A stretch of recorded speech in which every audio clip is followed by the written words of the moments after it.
स्वागत है आप सभी का बिनगा श्रावस्ती चैनल पर। वीडियो को लाइक शेयर और चैनल को सब्सक्राइब कीजिए, धन्यवाद। जनपद श्रावस्ती में 103 के पार हुआ पेट्रोलियम। लोगों ने कहा महंगाई रोकने में पूरी तरह फेल है भाजपा सरकार। जिले में एक्स्ट्रा प्रीमियम पेट्रोल के दाम 103 के आंकड़े को पार कर गया है। ऐसा पहली बार हुआ है कि पेट्रोल 103 रुपये प्रति लीटर मिल रहा है। इस कमर तोड़ महंगाई पर इलाके के लोगों का कहना है कि ईंधन की बढ़ती कीमतों को रोकने के लिए सरकार पूरी तरह फेल होती जा रही है। ऐसे में इतनी महंगाई में वाहन चलाना दूभर होता है। ये डीजल और पेट्रोल के दाम इतने महंगे हो गए हैं। आज पेट्रोल का दाम 103 रुपये पहुँच गया हमारे इकौना में। मैं विनोद कुमार शुक्ला, निवर्तमान मंडल अध्यक्ष भारतीय किसान यूनियन देवीपाटन मंडल गोंडा। ये देश में जो इस समय सरकार चल रही है, ये पूरी तरह से लफाजी की सरकार चल रही है। यही नरेंद्र मोदी जी हैं जब डीजल के दाम 50 पैसे और 40 पैसे बढ़ा करते थे।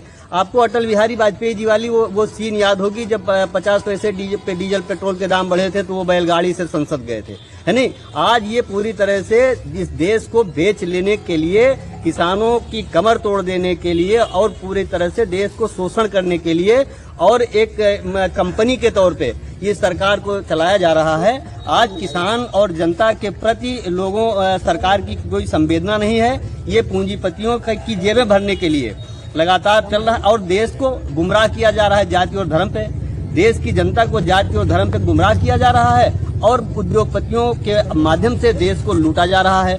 आपके माध्यम से हम इस देश की सरकार को ये बताना चाहते हैं कि तुम्हारा भी अब वक्त आने वाला है।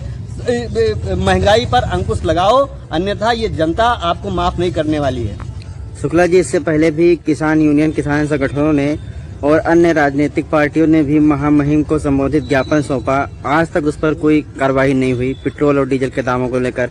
इस पर क्या कहना है आपका? देखिए, सरकार होती, लोकतांत्रिक सरकार होती तो निश्चित तौर पे जनता की बात को सुनती।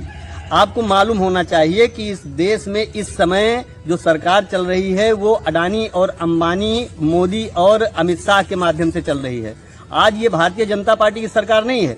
ये सरकार अमित शाह की और नरेंद्र मोदी की एक कंपनी की तरह से पूरे देश में काम कर रही है। अब गलती कहाँ हो गई? गलती तो ये हो गई कि जब चुनाव था उस समय हम लोगों ने राष्ट्र को ध्यान में रखते हुए और इनकी झूठे वादों पर भरोसा करके हमने इनको वोट कर दिया। लेकिन अब आने वाले समय में वोटर तो हम ही रहेंगे और ये लोकतंत्र को कैप्चर नहीं करने दिया जाएगा। उसके लिए भारतीय किसान यूनियन लगातार आंदोलन कर रही है।